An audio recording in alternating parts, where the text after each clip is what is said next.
All right, ladies and gentlemen, good evening. This is ToutSuite Social Club, and this is 5 o'clock somewhere here in beautiful Napa Valley. This is Meet You Maker.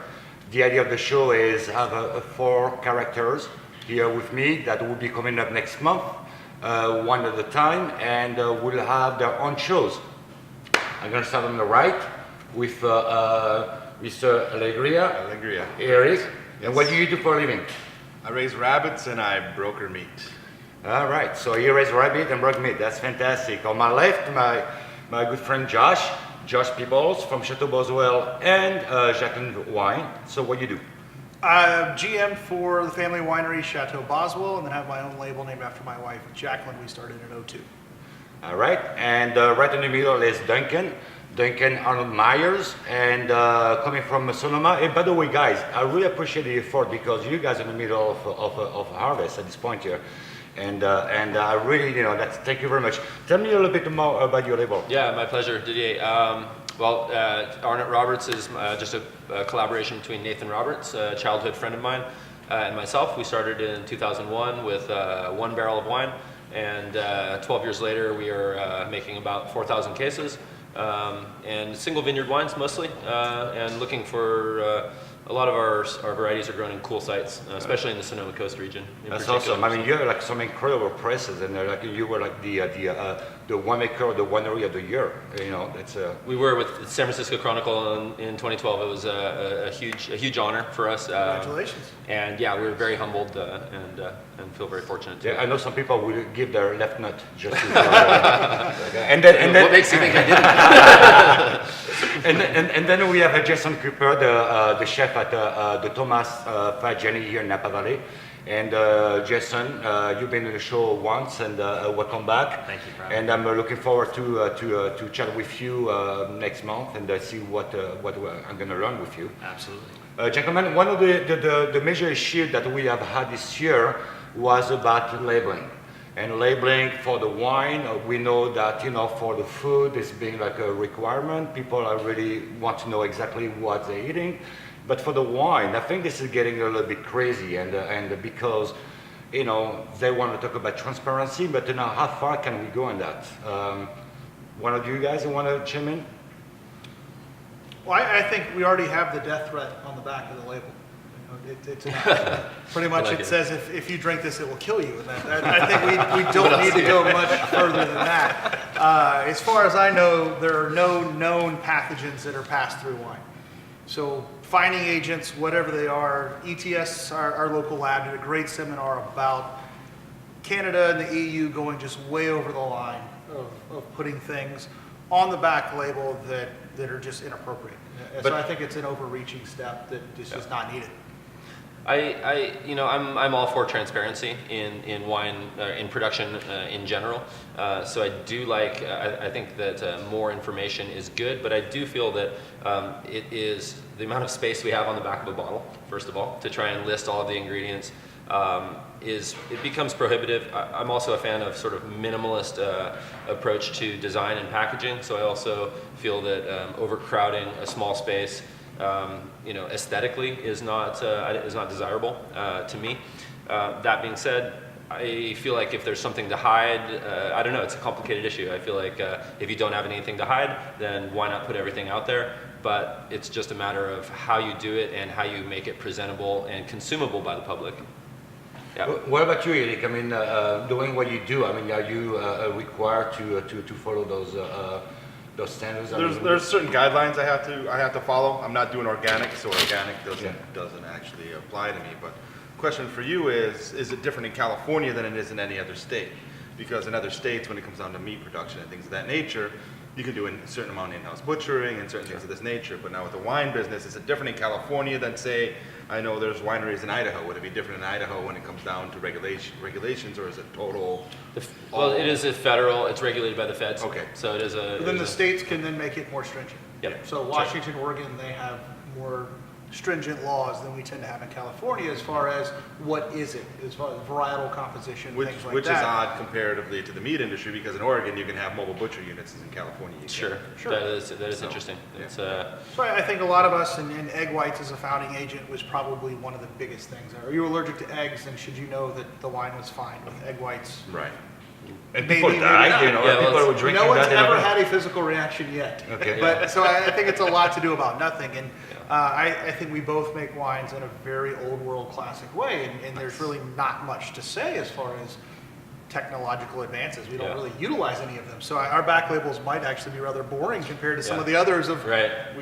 there's nothing to say, sorry. You know, What would be the worst thing that you can put on a label where people would be reading this like, what the fuck is that? You know, just what would it be? I mean, fish that's, roe, isinglass for fine. yeah, People are using that? Yeah. I It's mean, quite isinglass, popular. yeah. Oh, really? Sturgeon, yeah. Do you have any yeah, names it's- of people who are using that? You sure? Throw them under the bus right now. It's quite popular. I feel like the bigger wineries that are doing more tinkering in the cellar to make good wines out of poor ingredients Correct. would have a much more difficult time complying with these kind of regulations, because the amount of additives that are allowed in wine is big. It's like 90 things that are allowed in wine that are allowed by the federal government to be Because put it is in a food wine. product, so we're classified So, under and if you use that. all of them, I mean, it's a lot of literature to put on your back. And if you're like Josh or myself, where we basically bring in grapes, we maybe put a little bit of sulfur. That's pretty much it for us. I mean, if there's problems, vintage to vintage, sometimes, maybe putting it through a filter, but that's about it for us. So ours would be fairly straightforward. But imagine Gallo with a $3 bottle, I'll throw someone under the bus, right? And the amount of things that they have to do to make this wine shelf stable, to be able to be put onto a drugstore shelf and in 80 degrees in Tulsa, Oklahoma, and have it be not go south. That you have to do a lot to that wine. So their list of ingredients would be. Throwing someone else on the bus would be much different than McDonald's cooking and you cooking. Right. There's a whole scalability to that of what you do versus others that are, 1,000x. What about for you, Jason? When you're buying, from your perverts, what are you looking for? We're looking for, especially with things like oysters, we have to make sure that they come from a reputable source so that if someone gets sick, which doesn't happen too often, but in case they do, we can trace back the oyster to where it's coming from. Same thing with fish, same thing with rabbits. I buy rabbits from Eric for our menu, and it's really important, the guests want to know when they come to our restaurant that it's safe for them. What would be like for you as a chef when you buy a rabbit, from a guy like Eric, for instance? What would be a red flag for you? No, I'm not saying Eric, but from someone that does that and pretend that because I feel like nowadays there is a lot of people that want to be or pretend that they are something and they are not. There's a lot of factors. So how you can go There's a lot through of factors that we look for, like when the food shows up at the doorstep, it has to be in the right temperature. It's the big thing right there. If it's hot outside and a rabbit comes and it's a hot rabbit, that's like a red flag. Yeah, let's talk about I don't know, something like some squat. But But now see, I've heard and seen and heard stories through the industry of doing deliveries and stuff, because I also work with pork and other things of that nature. I have seen where people have said they've had pigs coming from the small purveyor locally that's hot. Now yesterday I was taught the pH changes now in meat when it gets to a certain temperature. Within 30 minutes after kill, you don't get it cooled down in time. Right. That pH changes and your risk factor goes up by 50 Interesting, to 75%. very interesting. pH is such a huge component to winemaking. I was going to say, Everything. we don't, It's like a bomb. that's Yeah. what we pick at night and do horrible Yeah. things to drive out to the coast Right. at 4 in the morning, which I'll be doing tomorrow. But with that, it's the same thing. So we'll be driving Yeah. back at 5 a.m. from the coast tomorrow, and that's But it's a worth it huge 'cause part of what we do. If you have a noon pick, It changes life the is pH, completely different after a Yes. 4-hour drive back to And that's like if you deliver something to the slaughterhouse that day and to get slaughtered, it also will increase the pH in the meat product. Where we just kind of got educated on yesterday. Took pigs in this morning to get slaughtered, and now we get to take them in on Sundays instead of Mondays. So they get to sit there for at least 8 to 12 hours to calm down. Adjust, and then the lactic acid and all that stuff rests. And it's kind of a there's lot of synergies similarities. among all of us. Then. Very Yeah, interesting. plus science and all that bacteria stuff. as well. Bacteria grows in certain environments. Sure. Higher the pH, the more Right. more comfortable. So labor is good. Labels are good. Labor is good. Yeah, for food it is, yeah, especially. here. Wine is not so good. I mean, like wine is, I think there's a different end game. Yeah. Do you need to put on the label what the produce was given? Is it corn-fed, grass-fed? I mean, that's And kind of word of kinda- mouth or through education Sure. through online. I mean, we So do. for us, that's the equivalent of what you Yeah. have to put on the label, Yep. and you have to stamp the pig that it was. Which is so seed weird fed. for that to be wine, and we don't necessarily have to do that Correct. for meats. And I think the equivalent of what they've been looking for in wine is to say, well, what did this guy eat its entire life? Right. Give me its entire dietary restrictions from birth to slaughter. But So there's- now they're asking us to do that for wine, which seems to me to be overkill. No different than I think you would have to report. Correct. Yeah.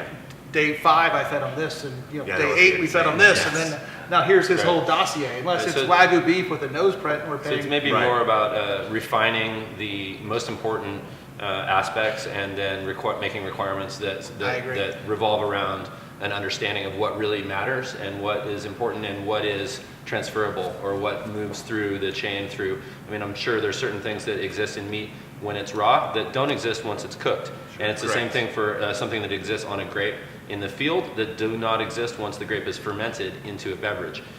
It changes. There's a change that happens in cooking and in making wine that is fundamental to, and this is something that, and so Right. that creates factors that are hard to control. You have different temperatures, fermentations are different rates, and it's very complicated. Yeah. Well, I think it goes back to the consumer. As a chef, what do you want to see the key data points? We have for wine, where it's from, what it is, alcohol level. There's certain data points we have to put on the I think label. both food and wine, the end Right. product is the most important Sure. thing, because especially like food allergies, that's like the big thing at the restaurant, like just because I buy it from a reputable source doesn't mean that it's going to be safe for people with allergies, and like that's continuous education for my staff, at the front of the house, with the servers, every lineup, every pre-shift going over possible allergens, people get sick if they have nut allergies or.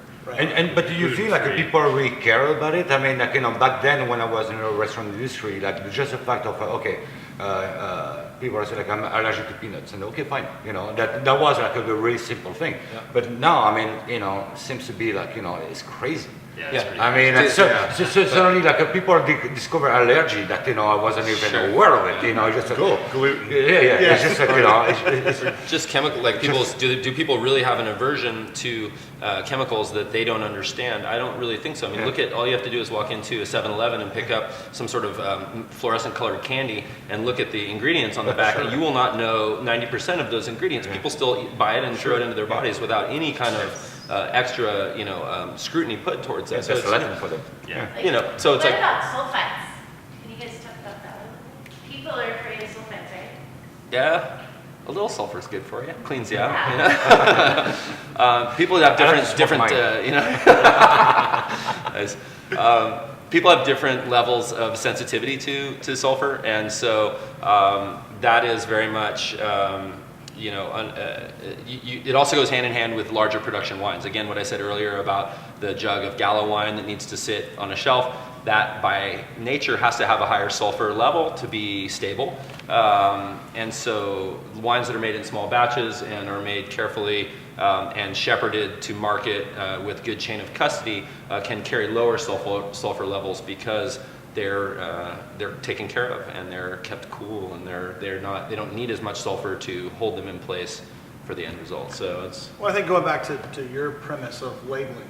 So we have so many clients that say, well, I went to Italy, we drank 4 bottles of wine over lunch every day, I never got a headache. They don't use sulfites. Well, their government doesn't put it on the back label that it contains sulfites. They automatically assume that the absence of that little one-liner means that they don't exist. So it's the fact that the wines were 11% alcohol, not 16. That's why you didn't have a headache. It has you probably nothing have to do- lower sulfur levels than a lot of like store-bought stuff here in the States. And so I think, again, the absence of certain labeling makes an assumption, because you're so used to seeing stuff, that it's not present. And I think oftentimes that's a slippery slope as well. That And just why because- all of a sudden has it become such a big thing? Like, why all of a sudden is this such a urgent? Portlandia. Oh, but Do you use sulfite in the kitchen No, for whatever reason? no. how about in the butchering process? Matches? No, You use zero. matches? You will see some sulfur. The only sulfur use that I know in meat production is sometimes used in fish preservation, Right. but not, I mean, and if you have ever opened a bag of non-organic apricots and popped one in there, dried apricots, there's pretty high sulfur in that. But The water where we live at actually has a high sulfur content as well. There's Yeah. bacteria, because I have a filtration system to change Sure. that, so. And that's Who's to that's say that that's elemental not, sulfur, like yeah, natural. sure, it's a little different, yeah.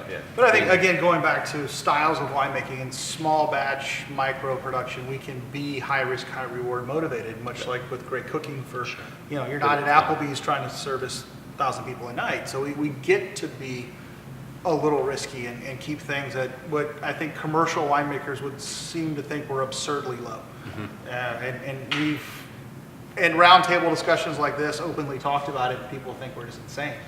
But again, when you're only looking at a very, you know, definitive population, and you're raising such a small, you know, I don't even know what you call them, batch breed Yeah. generation. I don't know.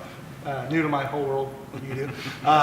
You Love vegetarian? meat though. So, Well, you're- so that's great. to me as well, so. So, Love but wine. it's great to be able to have that high risk, high reward. And I think we shouldn't be, going back to your original point, kind of restricted by having to go through the motions of so much red tape of, we actually just don't do anything. So I have to check the no box on a government form 72 times to say I don't have to put it on the back label. I think we're, you know, I think people and clients we have at the It's almost winery. over, it's like you're saying, it's almost overkill. I mean, because even Yeah. you're looking at friends that do egg production, they came out once to check their facility.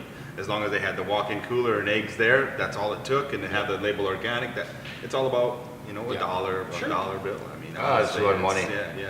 I'm kind of curious about how orange juice or juice in general oftentimes has sulfur, but doesn't have to say contains sulfites. I agree. Which is interesting. I mean, store-bought orange juice it generally contains about 100 parts per million free sulfur dioxide in it to keep it stable. Our wine gets bottled routinely at 20, Right. 22 parts per million free sulfur, and we have to put it on the label. So But that's yours personally. Your wine is what Oh, yours ours is. as well. ours personally, yeah. But what would you say, like you're talking about the other companies or other Yeah. wineries? What are they There's still doing? going to be half of what orange juice is for Really? what it is. Yeah, Oh, so wow, even a industrially Yeah. produced wine that's a big, you know, like we're talking about a jug wine or whatever. Yeah.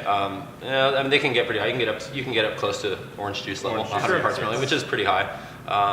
So I think that's interesting to me. In have a better way, wines, I I would guess. almost maybe, since we use low and I feel good about it, I would Yeah. almost be okay with putting the ppm. It would be pretty simple. This Yeah. wine, instead of saying contains sulfites, this wine contains 20 parts per million, and it would sort of create a new language for people to understand that sulfites are not all. It doesn't mean It's not a you know, universal it's a- evil. Yeah, but still like it's a grayscale. It's like, you know, then 0 you need to- you need to have a PhD then after that to be able to read that. I know that's the understand problem. that, you know. So, but you have to start somewhere, right? Yeah, You got to yeah, educate sure. the public and get them. It's true.